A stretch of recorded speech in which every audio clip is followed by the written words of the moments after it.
So we'll begin now. Okay. Hello everyone.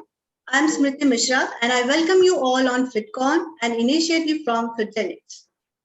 Post-pandemic, the employers are taking employees' well-being increasingly important to assess their business growth. The conventional approach to wellness at work is an old story now. Business leaders have restructured HR's role to come up with a 360-degree approach for their employee wellness. To understand more on digital strategies and approach to reshape employee wellness, we have with us today Ms. Alapinee Deshmukh. I welcome you, Alapinee, on the session of FitCon. She is working as a human resource professional, leading on employee engagement, HR tech, DEI, CSR, and wellness in ECW for around 6 years. Prior to this, she has also volunteered for many CSR activities. Some of the big organizations includes Infosys, Gunj, India Development Foundation, Uran, Bhumi, Akshay Patra, and many more such big organizations. What did change from working in NGOs to the present work is her passion to work for people with focusing on 360-degree approach and helping employers to attain maximum business growth. Welcome to the session, Alapinee, and thank you so much for giving us time. Thank you, Smriti. Good afternoon to all the listeners. And for that warm welcome, I am thankful to you and Team FitGenix to start this series, first of all, because I think today the topic that we're going to discuss is amalgamation of technology and wellness. And I think today we live in a digital world, right? And we're experiencing the role technology has played around us throughout the day. I would say, right, the time you wake up till the time you sleep, you have technology as an enabler, with you constantly. Right. So I look forward to this conversation. Thank you so much, Alapinee. So we'll begin with the question round of the first session. Okay. Sure. What kind of wellness programs you have cultivated for employees' well-being post-pandemic? And have you initiated any specific programs for returning employees at work or new moms at work? Sure. Thank you, Smriti, for that. Well, to start off, I think the pandemic itself, served as a double disruptor. One, Right. in terms of the virus itself, and the second in terms of the technology disruption that happened, right? So I think we are in an era of this disruption throughout, and I think the disruption in terms of technology, especially if I have to talk about the healthcare sector, has revolutionized our entire life, I would say. Coming back to the initiatives in terms of well-being, so the approach that we had in the organization was to create a holistic wellness. And it was a twofold approach. One, you have a holistic program. And second is, how do you segment that program through various employee profiles that you have, right? So Very this was a important. twofold approach. Right. Yeah, this was a twofold approach, that we had, and the wellness initiatives happened much before the pandemic, I would say. So something where I think, again, wellness to be driven as a value, Right. as part of your culture is also very critical, where, it runs in your DNA and it's your routine life, back at your work as well. So this is how then, we started our march towards the journey of wellness to now being, towards well-being, and categorized into various segments, nutritional aspect of it, the physical, social, environmental, and, coupled with this, how do I cater to various segments? We have a generational workforce, right? Multi-ethnicity. So how do you cater a one-stop solution for a varied and a diverse workforce? And how do you really provide an ecosystem to everybody where they feel that they really belong to this workplace?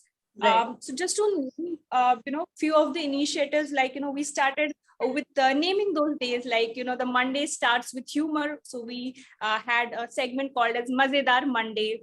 You come to That's okay. Tuesday, yeah, so you start your week with a humor.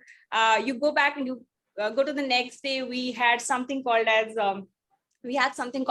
Tune In Tuesday, where it's more on the mental aspect, the spiritual aspect, the awareness part of it. Wednesday is the Wisdom Wednesday, more on the nutritional part, and Tasty Thursdays is more towards the food part of it. So this is how we segmented, the entire of this initiative, right from awareness and equal contribution back from the employees as well. It's quite interesting and very, inciting also. You have segregated the days, and especially that your Mazedar Monday, because Mondays people, of course, they are working from home, but still Monday for them always creates a huge. So that's I just Great. love this idea, Mazedar Monday. That's great. Okay. Okay. Right. Moving to next question. How do you measure the efficiency of such wellness programs? And please share your thoughts on the role of health apps in keeping well-being and boosting productivity, especially if you are running any health apps for your workplace. Sure. I think, Smriti, you touched a very important point of efficiency, right? And as it is said, whatever gets measured gets done, right? Right. I would like to again add a line to it where we say whatever gets recognized gets repeated. Absolutely. These are set behavioral patterns in your wellness, and once it gets recognized, how do you want to repeat this kind of behaviors across your organization? Okay. So what we did is, as I said in the beginning, it's a value-driven approach, right? This entire wellness piece is a value-driven approach in your culture. So we literally formed the values of this wellness for 12 different months, okay? So last month, the November was celebrated as Gratitude Month. December, we are celebrating the value of, you explore the unexplored part, okay? So this is how we divided the entire 12 months into various values, be it courage, resilience, empathy, and, and we started having conversations. We started having stories coming back from employees, from the managers. So there was a kind of a group created where there was a lot of exchange of thoughts. The speakers were invited, to participate and share their insights. So it was an approach where I could say kind of a 360-degree approach, where you had feed in and feed out from various sources of the employees as well. And coming back to efficiency, I think only initiatives would not suffice, right? They might be just, have an initial steam and it might phase out, within a specific time. So how do you measure the efficiency? Depends exactly on what, that organization has a definition of efficiency, and it means different, right? So for us, it's kind of a, approach where we want productivity in terms of progressiveness towards health, towards, I would say, a preventive healthcare. Okay, so this was, the entire, goal of this wellness program, to create a preventive kind of healthcare measures. And how do you go back and relate the numbers? Is you go back, we would have a sentiment analysis, the ESAT scores coming up. All right, so these were some of the transactional part of how do you measure these scores. And next important thing is the employees speaking for themselves. So we had a fitness challenge. Okay, so some of them losing a few kgs, some of them gaining few kgs, right? There were two categories, who wanted to gain, who wanted to lose. And they becoming our transformers. So we call them health transformers here. And their success stories would speak a lot. So the efficiency of the program was also measured in terms of the success stories that we had and the replication, throughout the organization that was built through this initiative. And definitely this program's efficiency to be measured has gone beyond from ROI to ROV. And what I mean by that is from return of investments to the returns of value. What value has it, gone back to the employees? Very mindful approach, and I really like your idea, and I'm glad that your workplace is following that global wellness trends, because you have mentioned sentiment analysis, and also these were the trends that globally had started before, but we in India, many of the workplaces, and one of you have started this kind of assessment. I'm really very happy, and I'm sure the people who will listen to this session will understand that how important these scores are. Because if you're not analyzing or assessing your wellness programs, I don't think there would be more value. You can create more value out of it. So assessing is an important criteria, and every workplace has a different way of assessing their employee wellness programs. Yours is a very different one, and I really like, and I'm glad that your workplace has started this. So okay, that was really great. Right. Moving to next question, Alapinee. Majority of employers have accepted work from home or hybrid culture right now. Do you think there should be a focused wellness approach for such work from home employees or for telecommuters? Okay. I think, Smriti, if I have to look into this entire, work from home to work from office to hybrid model, I think the fundamentals still remain the same. Okay, so wellness is fundamental. I think what changes the context. Okay, so the values that you have now built in your organization won't change.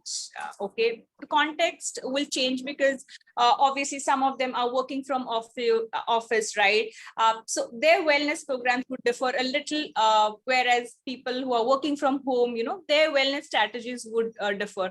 So to me, I think the fundamentals still remain same, and organizations who already on a journey of wellness and want to take it ahead, I don't think there should be any stoppage. They should continue this. And second is, I think when we actually started this, there was a lot of push factor, okay, to all this entire wellness initiative. So I think you have to push till the time you find a pull.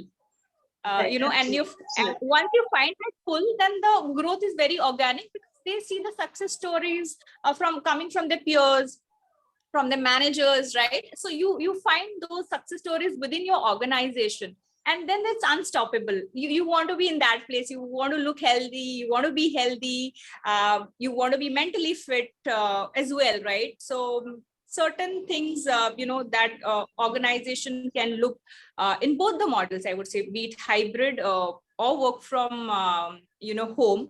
But having said that, if you want to bring back your employees to office, I think the primary things that has to be looked into is under what circumstances do you want to bring, because of the health and the safety reasons, because they're going to commute, right? So that's a critical decision which organization has to take. Under what circumstances do they get in the employees? Yes, because it can impact hugely. I mean, health is the more concerning area right now. So every workplace is thinking about that and still hesitating to, go with completely calling employees at work. So this hybrid model is still acceptable, and people are following that. Majority of the workplaces are doing like that. Okay. So very right. I mean, it's added definitely. Yeah, I mean, just to add a point, it definitely has given you the flexibility, of working from anywhere, anytime, right? But at the same time, there are obviously other, things to be looked out, especially the burnout that has happened, because you are now multitasking, couple of things, right? So that part is also important to be thought for, because there are certain segment of employees who really are looking forward to come back, and some have adopted to this new style of working. And they're really enjoying it also. But you mentioned Yeah. that burnouts and all. So my next question on the same. Since people are working for exaggerated hours, for extended hours, for long hours without taking any breaks and all, so how supportive are the leaders from your company are with them? And do they engage themselves in wellness programs? Because if they will engage, they will more understand the value and importance of wellbeing programs and the wellness. So, and what are your expectations from them? So there are three questions. The support from your leaders to your company, and do they really engage in such wellness programs, and your expectations from your leadership? Sure. I think it's interrelated. So I will correlate, my perspective to the question.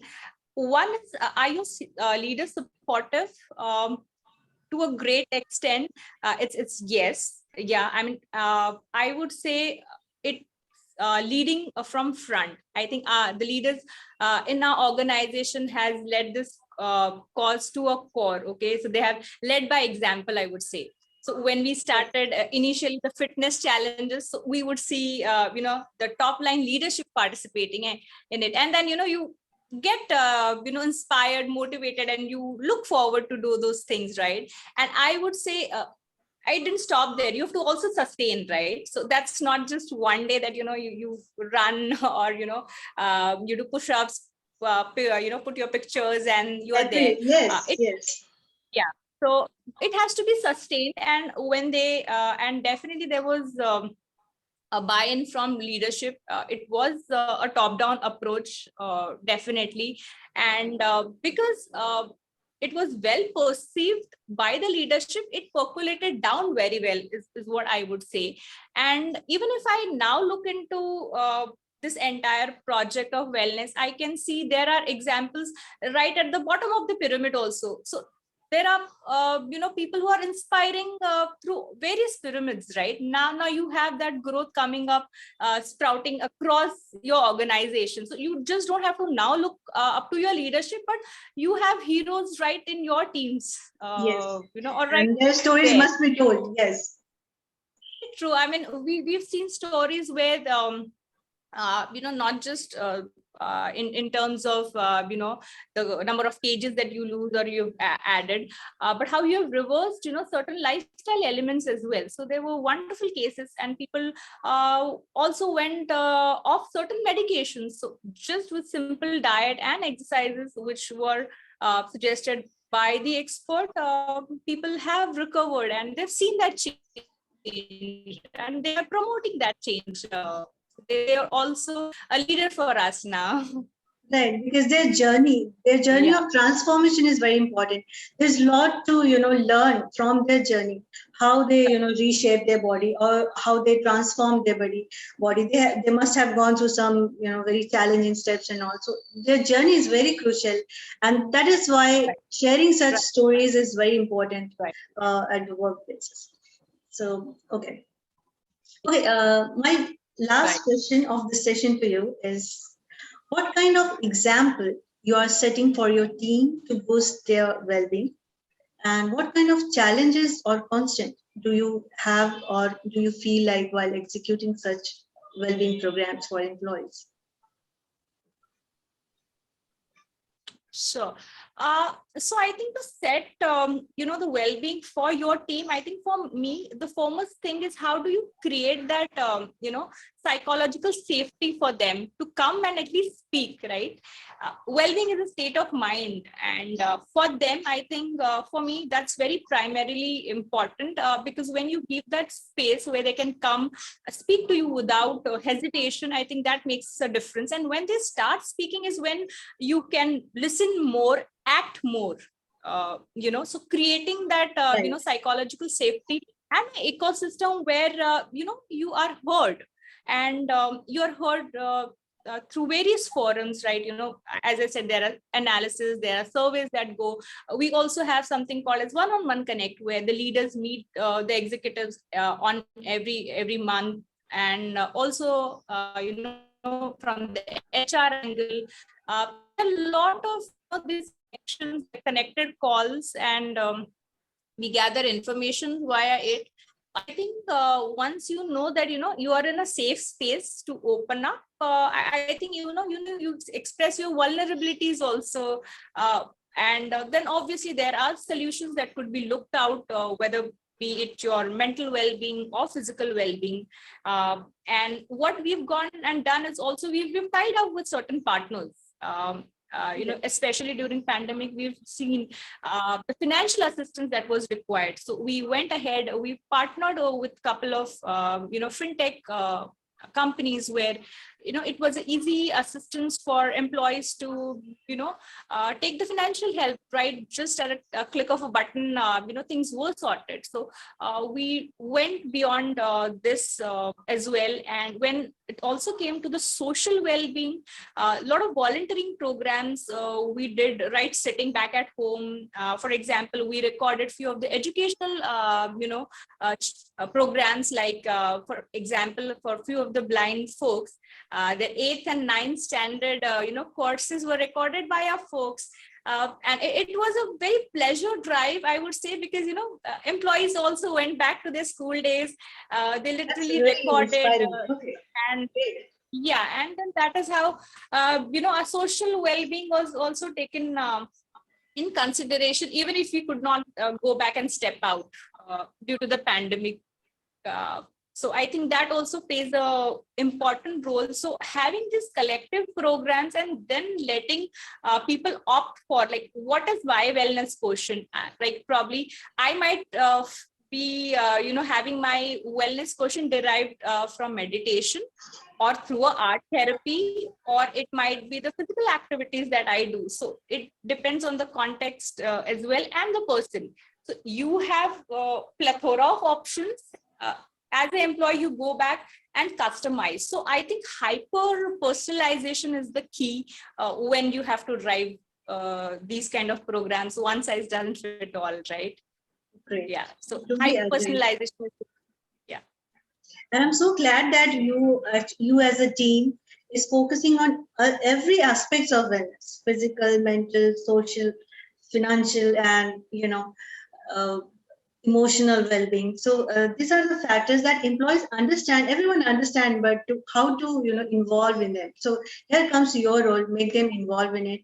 And I'm sure employees must be taking part and participating in such fruitful, such impactful wellness programs. I'm so sure. And this is Right. and congratulations to all of your team that you have been executing such programs for them. And especially after the pandemic hit, people have realized that now you cannot escape. Employers also realize that this is something that you have to be involved in. You have to make your workplace involved in. Okay. So with very insightful session, we are moving to the next round of the session. So we have two more rounds left, and this won't take much of your time. So this is the straight drive question where you have to just say yes, no, or I can't say. You do not have to explain your answer, okay? So shall we begin? Okay. Okay. Wellness Okay. has okay. Wellness has just become a health buzzword in the world. Employers should focus on business growth rather than engaging HR and manpower in employee wellness. It's more than a buzzword.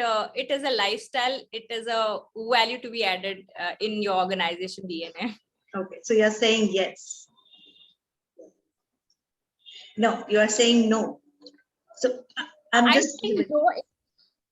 Okay. So I'm saying no, considering wellness is important, and organization can't do without. correct. So they should focus on employee wellness programs. Every employer, every workplace should focus on their wellness program. Okay. Next. Yeah. HRs must speak about companies' wellness programs while recruiting employees. Must do. Strongly agree. Right. Yeah, I think they should create a well-being package the way we have your compensation package or a benefit package, well-being package. because employees do talk about them. Okay, I love this canteen of this office. I love this part of workplace. I love this program specifically, especially the Generation Z and all. They really love to engage them in such programs, and they really enjoy it. So that is why I have asked this question to you. Right. Okay, moving to next question. Industry leaders, yes. Yeah, I mean, But, add a small bit. yes, yes. You touched a very important, where you mentioned what exactly now employees want. So beyond your paychecks, compensation, benefits, what exactly do they want? I think they want an entire ecosystem where they feel that, I am part of it. I belong to this place. This is very much, I feel at home. And for that, I think you have to match up with couple of, initiatives of wellness as well. I mean, it's This is the important. best thing. If employees feel like that, this is the best thing. What more employees can expect? If they feel like home or in family or at work, they feel like the same. That is the best thing. Okay, moving to next. Industry leaders should not engage themselves in employees' wellness program. Yes or no? They should engage, Okay. definitely. Okay. They are the champions, they are the anchors. They Right. no two way about it. Okay. Next. Employers should not be empathetic for their employees' work-life balance.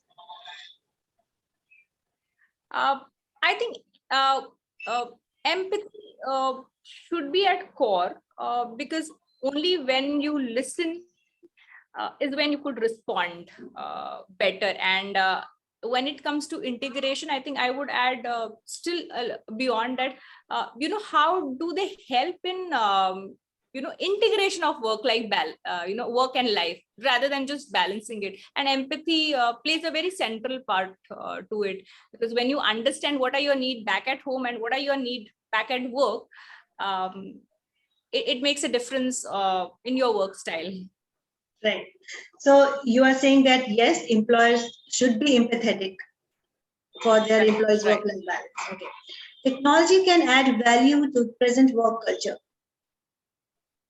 Absolutely. Right. Strongly Okay. agree.